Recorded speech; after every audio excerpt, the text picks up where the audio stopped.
Good morning, girls. My name is Isaac. And I'm Samara Fletcher. Today is March 5th, and it's the A-Day.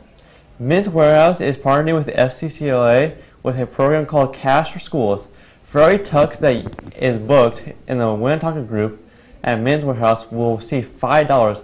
Men's Warehouse will be coming in on March 6th through the 12th and 26th.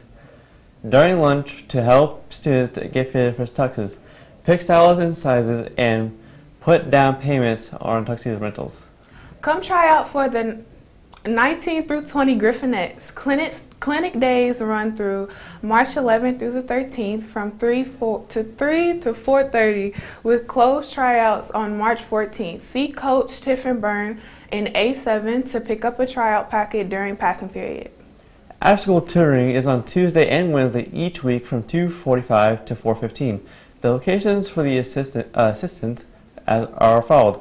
Math is in D4, Science is in B6, Social Studies in C22, ELA in the LMC on Tuesday, and A10 on Wednesday.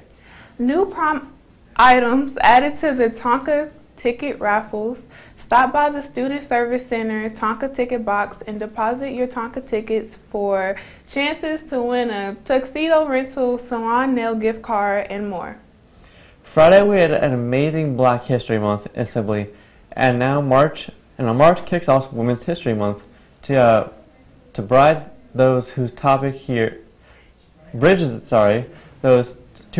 here. A poem with our own Ruada Hassan and performed by Ramala Ahmed.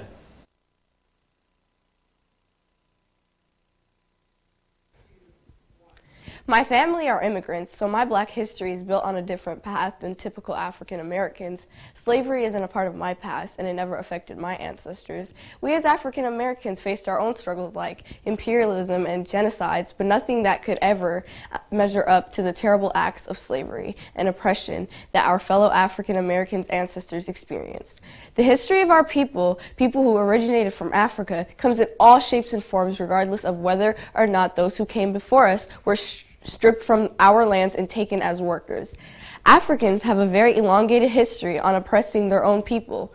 Now, we let our differences divide us. For me especially, I'm told that I'm not African enough for the Africans and that I'm not American enough for the Americans, and since I could remember, every child whose parents came here to flee a war or provide a brighter future for their kids has been told the same thing.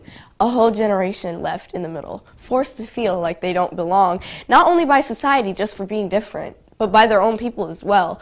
Our history is different, but our oppression is the same, because at the end of the day, we are the same. We are all Africans. Our hair, our melanin shines in our skin, in our blood, regardless of who's been in America longer. All originated from the motherland. The simple fact of me being Black and Muslim and a woman, the triple threat, if you will, makes you a reoccurring target in today's society, regardless of the originality of my parents' and ancestors' descent. At the end of the day, we, as African American people, are all different and look different, and in spite of our differences, we will always be forced to work twice as hard to get half as far as everyone.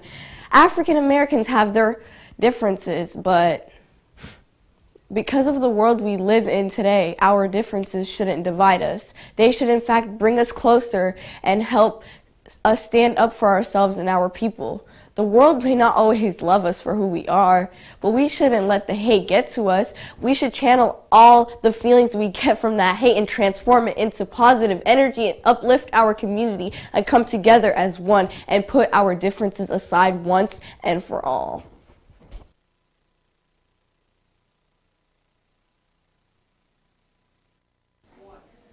Wow, that was a really powerful message. No. Wow, that was a really powerful message. Now will you please rise and stand for the Pledge of Allegiance? 3, 2, 1. I pledge allegiance to the flag of the United States of America and to the republic for which it stands, one nation, under God, indivisible, with liberty and justice for all.